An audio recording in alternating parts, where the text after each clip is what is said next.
Come in. Hey, Mr. Davison, I was wondering if I could have a few words with you. Come in. Have a seat. I have a favor to ask of you. What can I do for you? Well, there's a girl coming by the office tomorrow, and she means a lot to me. And I feel like I don't have the right words to express how I feel about her. Maybe I could borrow your car. That'll help with what you have to say. We could, if that you feel that would really help, we can maybe give you use of one of the company sedans. How would you feel about that? Oh, that'd be great, sir. I think she'd enjoy that. I'm doing this for you. Now perhaps you might be able to do something for me. Oh, anything. You're aware of my feelings about Oblivion, Jason. Yes, you do love Oblivion. I've been enjoying it immensely. Young Jared, he's getting quite outspoken. He does have quite a bit of a mouth on him, sir. Yes, he does. He seems to have disagreements with some of my views. So perhaps, in future, Jared could be encouraged to maybe not disagree with me. I think we can take care of him. You pay him a visit. You do that for me, and the keys will be waiting for you here. Oh, that'd be great, sir. Well, you have a pleasant evening, Jason. Thank you very much.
Ugh. Room temperature. Hey, can you have someone bring me a fresh bottle of water? Cold? Alright, thanks.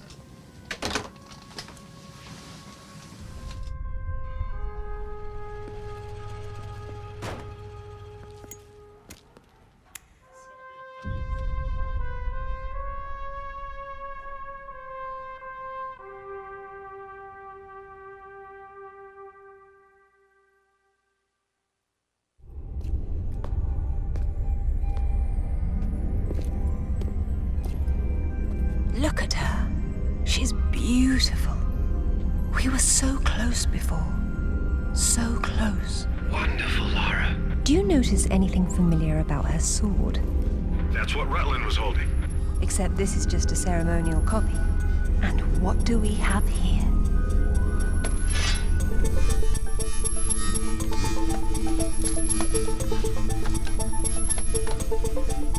Hey, Crispin, what are you doing? Nothing? You aren't taking those games that are for charity, are you? No, I'm just giving these, I'm donating these. Oh, wow. Yeah. Wow, that's nice of you. Huh, that's some good stuff there. Wow, Coastal Heroes. Some of these games Yeah. are less than 10 years old. Wow. So, how are things over at EGM right now? Typical craziness, typical intern nonsense. Oh, yeah. Not the Good fun of the times. interns. Oh, yeah. So, you reviewed Tomb Raider last month, too. Yeah, I did. Yeah, I was surprised. I was happy. You know, I think that we all wanted to like it because it's been so many disappointing sequels, and the last game was a train wreck. They tried to add like role-playing elements and things like that, and it just didn't work. It was just like She wasn't in Tombs? yeah, she wasn't in Tombs. Yeah, I was happy to see she was in Raider in Tombs. the City?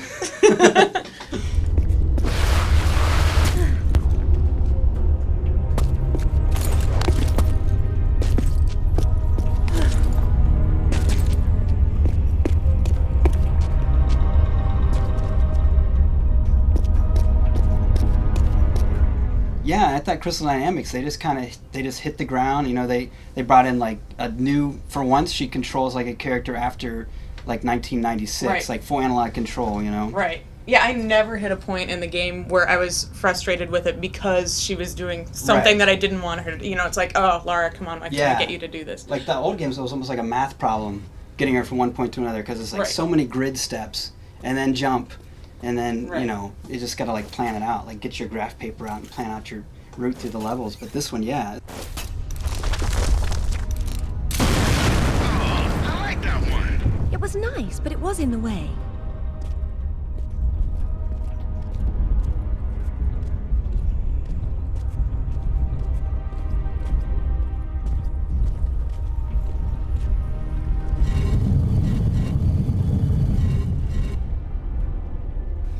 It looks great, I thought. It looks really good. Yeah, did you review it on 360? No, we did PS2. But I played the 360. Yeah, 360. You know, it's not, it looks fine, but it's not like a huge jump over the PS2 version. Really? Okay, well that's good to know. We aren't being shafted this time around over on the PS2. Yeah, I mean, the Crystal made PS2 kind of their main platform, so that's where they put all their they're kind of efforts. like, what's their face's Criterion in that regard, because Criterion's done some awesome stuff too with that. Yeah.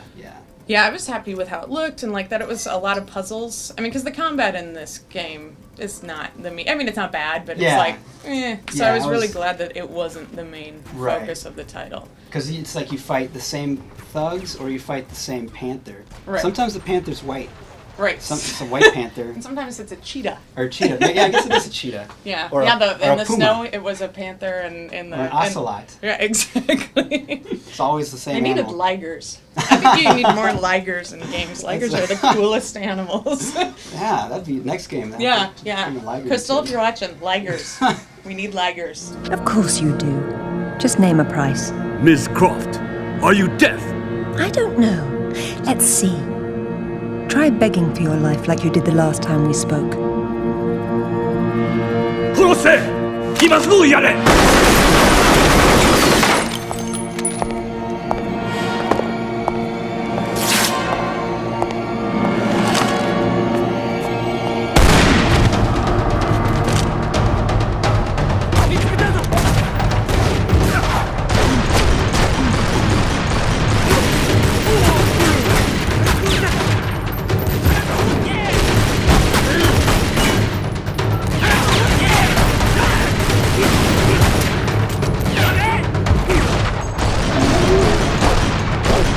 The only things I weren't happy with was the combat, because it's. I mean, it's they keep it to a minimum, and then the motorcycle stages. I don't know how you felt. The motorcycle was. It took me so many times. The first time I was fine to jump onto that stupid train. I couldn't do it. I don't know why. I just kept missing that train jump. Yeah. And that was one of the few points where I was just like mad at the game, Right. not at my own abilities in the game. I'm like, come on.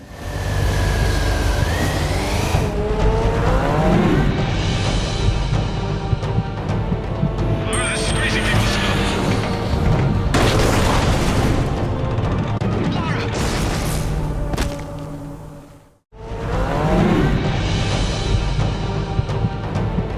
Laura, this is crazy people stuff.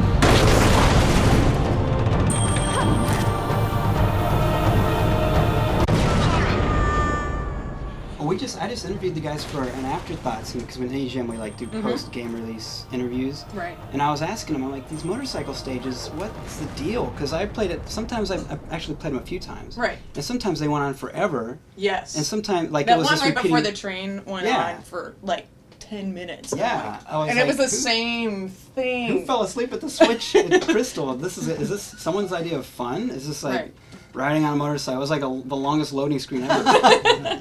Well, my favorite stage, there's a stage where you go to King Arthur Museum in London, and there's animatronics, and you can activate the animatronics and watch them. And And get it to say stuff. Yeah. You have the like background voices. yeah, and then the game, it kind of goes off the deep end, because you find a forklift, and it gets a little Shenmue. You can like use I'm your so forklift. bad at that forklift.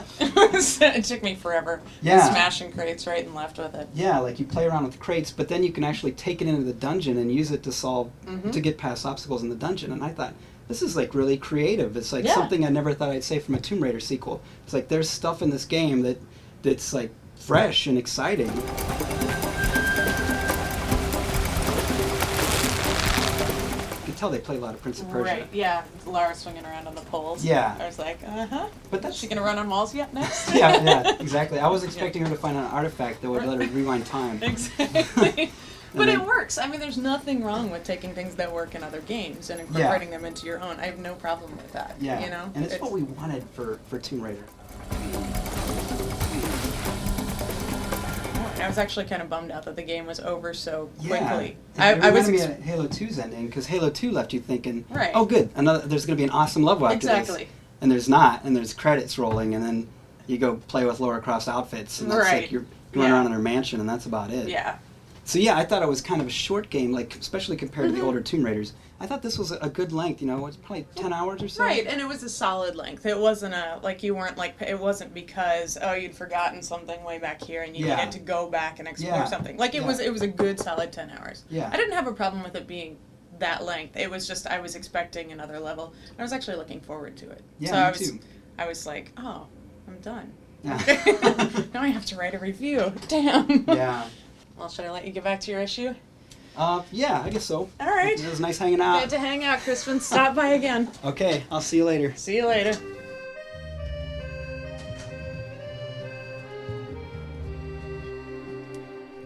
Hey, Karen? Yeah. You know where Dan Shu's office is? He's right down the corner. Why? I'll tell you later. Okay.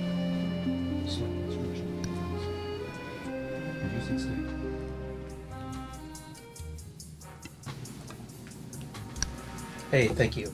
Who are you? My name's Mike Nelson. I'm the new Cheats strategy intern. Oh, okay. So what have you been working on? Wrote the Godfather strategy guide Oh. and walkthrough and stuff like that. Hey, very cool. I just reviewed that game. Have a seat. Sit down. Thank you, sir. So you played through it then? Yeah, beginning to end. What'd you think? Well, I really like the movie integration with it. You know, the developer was able to find a way to make a 30-year-old movie seem fresh and new, like it just came out last summer or something like that. I mean, So you like the movie integration? oh yeah, I loved it. I thought it was really great. Were you a fan of the original fiction, the movies? Yeah, definitely. See, I'm a big fan. I even like Godfather 3, except for Sofia Coppola's acting, obviously. Yeah. But I didn't quite like the integration because it felt really hokey to me. It's like, okay, you're this background character who's in the foreground and he's always hanging around every major event, you know? Like when the Don gets shot, he happens to be in the barbershop nearby. And then he's the guy who drives the Don to the hospital, and then he's at the hospital, and then he's the guy who delivers the horse's head, and he's just around in every major scene, and it just feels a little bit forced to me, you know? But the gameplay was actually a lot better than I thought it'd be, you know? Like having played all the Grand Theft Auto games and most clones, I just felt like, well, I liked being able to have a lot more control in each mission, you know? Like when you go in and you want to take over a racket, you know, whether you want to take the guy's head and smash it into the cash register or push him out over a ledge and all that stuff. I thought that was kind of cool, even though after a while all the different venues were kind of similar. It was still kind of exciting to go in and you know, rough people up and take over the businesses and start making more money for the family. One of the things that I found it easy for me to, you know, write a pretty effective strategy guide was the fact that the building layouts were identical for the most part. I don't know, I wish there's a little bit more variation in that regard. But I could understand, I mean, in terms of being a developer, it's hard to have the time to write a different building layout for every different location in the city, because it's huge. And to encompass Brooklyn, New Jersey, the main city of New York, it was great. I remember when I first played maybe the first 2 hours, I'm like, you know, this might be better than Grand Theft Auto. Like, it's actually pretty awesome. And then after a while, like you said, it's just like, well, I'm visiting the same bakery as I saw earlier. You know, this is 10th lookalike bakery that I've seen. This is 10th lookalike hotel that I've seen. GTA went really overboard in its zaniness, and I appreciate it for what it was, where Godfather was limited by, okay, this has to be somewhat realistic, it has to follow the movie, it has to follow the fiction. Well, it had the Godfather source material to work with, and so they had a lot to go on to make it seem different than just a GTA clone. You had an actual encompassing story that you could really feel involved with. You know, you're the runner boy for the Corleone family. I mean, it had to be wonderful. To a degree. I gotta admit, I did get excited when the first time, I think your first or second major promotion where you're talking to the Don, you know, to Don Vito, and he's like congratulating you in that way that he does, you know, just kind of quiet, soft spoken, and then Sonny comes in all loud and brash and pats you on the back, and he's kind of giving you shit, and then all the other guys are around, it's like, hey, welcome to the family. Yeah. You were able to get James Caan and Robert Duvall to come in and that's reprise their amazing. characters. That was great. And yeah, the Sonny Corleone missions were great. I mean, pats you on the back like, come on, let's get in the car. Let's go take care of some business. Yeah. You're just like, yes. And you don't want to disappoint because you're like, I know Sonny and he's a badass, and you just don't want to disappoint do him. not want to piss off Sonny Corleone. Even though I didn't like the way they forced the game into the storyline, I thought it was cool that I felt like I was advancing up the ranks in the Corleone family because this is my own custom character. You know, this wasn't a character they made for me. It's you created this guy in the vision that you wanted. You gave him his look and his haircut and his clothes, and it's just kind of cool to see that character you've been playing with getting welcomed into this family. Well, just one more thing though before you leave. Just I did ask for cold water, and this is it's actually warmer than my original water. So, you know what? You're new here. It's your first time, so I'll let it go. But just keep it in mind. Yes, sir. Thank you very much, sir. Would you like me to take the water back for you, or would you like to bring me back another cold one, please. Yes, sir. Would you like me to throw this away for you? Okay. Okay. Do you need a new pen? Yes. New pen. Okay. So, Sean, sit up straight, boy. Come on. Sit up! Alright. I've called you here because I've been hearing about your escort activities.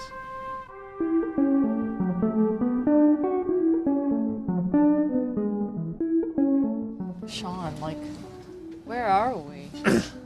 Where are you taking us? Down the rabbit hole. This is a game called Second Life.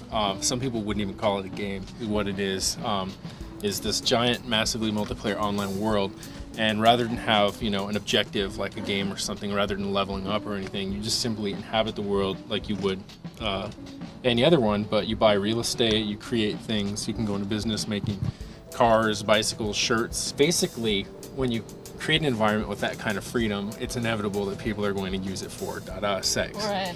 So what I'm in right now is in a section called Amsterdam, and it's a red light district where people that play the game decided that they're going to run strip clubs, brothels, and be call girls or escort service people. The in-game economy is run on what's called Linden dollars, can be transferred via their stock exchange, the Lindex, for real-world dollars. It's just everything.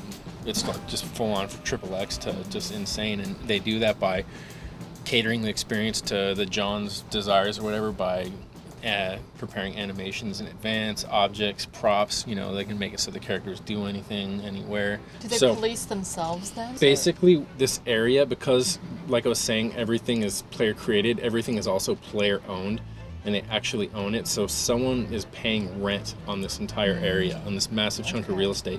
Yeah. So because of it, he's like the Don of this thing. And his rule, he can get you kicked out, evict you, say he doesn't want it. And interesting, talking to the women, it was one thing that come up. A lot of them are like, you know, we should unionize and do this or that, because there's all these things that they deal with. Some of them have to, they have to go to the strip club for certain hours and be there to keep it entertaining, so that there's someone on the pole at a certain time. So there's like actually pimps and yeah, stuff, there's like actual real pimps. life So going. yeah, so he's basically like a procure, you know, the procurers and pimps.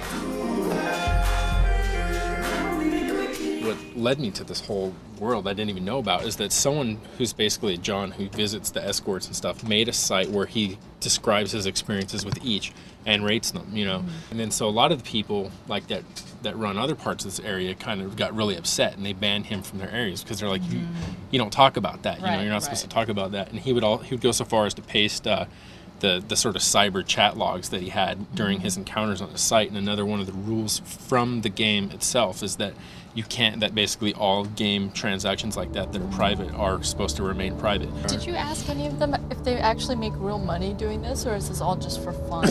Or do some of them actually benefit financially? I did, and the main women I talked to for my story do not use it as a primary source of real life income. They might get a little bit of money off it or this or that. Seem like yeah, because actually the rates, when you look at it, they're only about like $1 something per like right, it's expensive in session. Game money, yeah, but like it's cheap in real money. In this part right here, it's kind of interesting. There's this public theater, which is where I got the free popcorn. And you just walk in, and if you want to see a show, sometimes there'll be a lot of people in here. You can sit down if you want. Streaming video.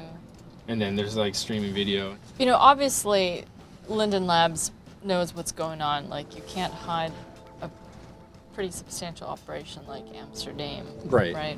I tried to get official comment, and it's basically that this is a game for adults. When you sign up for it, you know, you have to give either a credit card or cell phone number or something. Do minors have cell phones and credit cards? Certainly do. So it's another one of those kind of things wherever you get into. But they do offer a teen Second Life game. That's different. And then even within this world, entering into, if you look up here, you can see that Amsterdam's labeled as a mature server. Mm-hmm. So, I mean, it gives you warnings like that and whatnot. But that's the interesting thing is this, it's such an unwieldy interface. The whole thing is just such a big mess to deal with. And you're like, if people are like having an erotic experience, the last thing they want to think about, is like, well, I'm going to feel really excited as soon as that picture on the wall loads up or whatever. Right.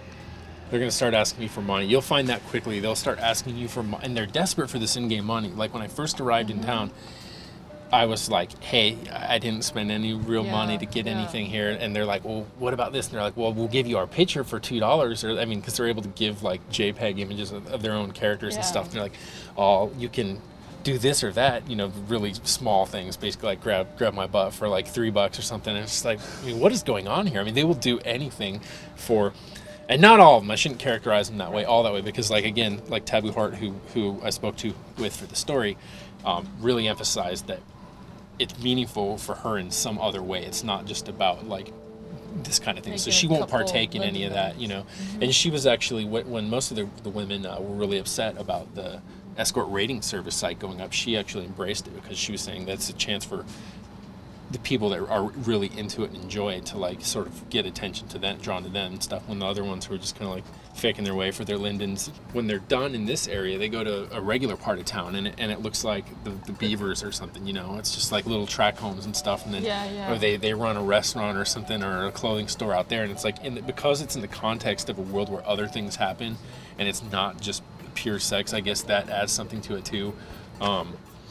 Gives it more than a just strictly porno thing to it. They can build up that as part of a larger narrative for their character, and that's one aspect of their character's virtual life or something. Sure. So I think that is, you know, I mean, that's something that came up quite a few times talking to people. If you think about it, if like any other game had this kind of flexibility, not necessarily for the sex, but in terms of like letting your character do whatever he wants and creating all these things, I mean, that would be pretty cool. It'd be a big draw, but it's kind of like a weird mix of clients for this game. It's like, you know, you've got famous writers like Lawrence Lessig coming in for promotional stuff, and it's kind of the sort of game that would get covered Wired Online and stuff here and there. Yeah, it's like geeky. And it's like the forefront of, you know, intellectual property rights discussions and whatnot. But at the same time, it's got all this going on. Yeah.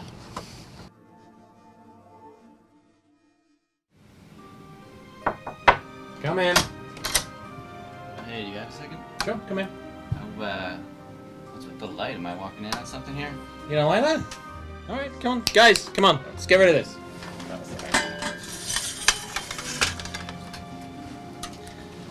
So that thing last week, it's all taken care of. Good. So, let's not talk about that again, okay? What do you got there? I'm, completely hooked on Field Command.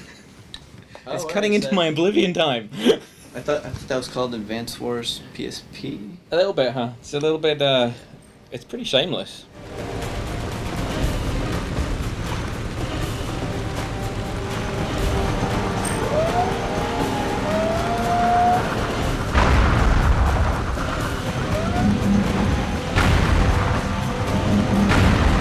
It's totally Advance Wars, but on a PSP. I'm all for it.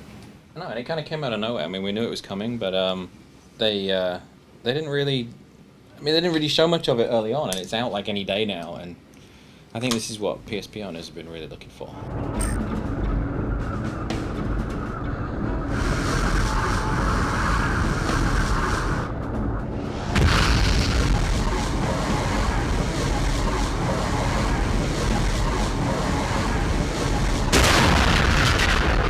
Like it's turn-based gameplay. It's got some of the stuff that I really liked in Metal Gear, only without all the card stuff, and then some of the online stuff's awesome. Yeah, I mean, aside from like the normal head-to-head, you can play this weird. It's like when you play chess by email. I mean, I don't actually do that, but I hear that you can. Right. And you can like log in and have like 5 simultaneous games going, and you just like do your turn, and then your friend can log in later and take theirs. You tried it? Yeah, it works fine. Yeah. So I mean, you can play like over the course of a week or 2 or whatever, and it works. It's kind of interesting. Yes, sir.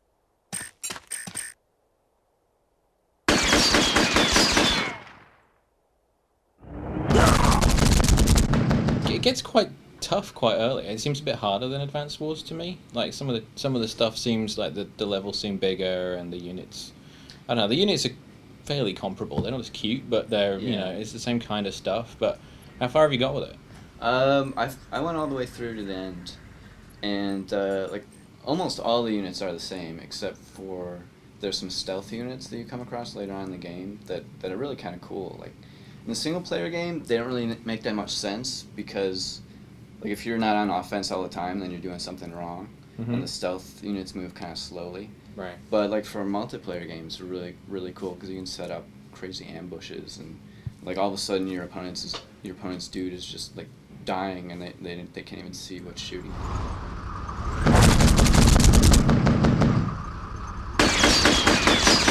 One of the things I didn't like about Advance Wars was all the chat. Yeah. And this, I mean, there's some chat in this, but it's definitely, it sort of throws you straight in there much quicker. Yeah, it doesn't really have the annoying anime talking heads. I mean, it still has some annoying talking heads, but they're not quite as egregiously bad. Why don't we try the chess type thing? I got this thing here. I'll set up a game and let's start one. You want to try it? All right, sure. Okay. Yeah, well, you I'll get on you go that. back to your office and we'll try that. All right. Okay. So, okay. End turn. Opponent's turn.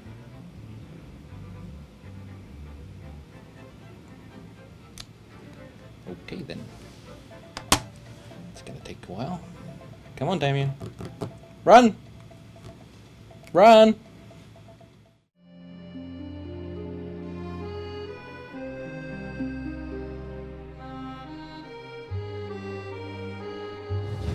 Whoa, hey, what's going on? Man, we're looking. Talking about things. Get Oh, over it. God, yep. Stop! Frame rates look bad, huh? Graphics look bad, but you know what? Mr. Davidson disagrees. God! God! Oh, my kidneys!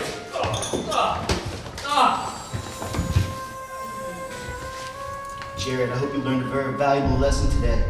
You mess with Oblivion, you mess with Mr. Davidson. Remember that.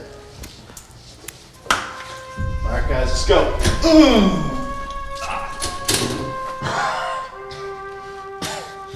I regret nothing.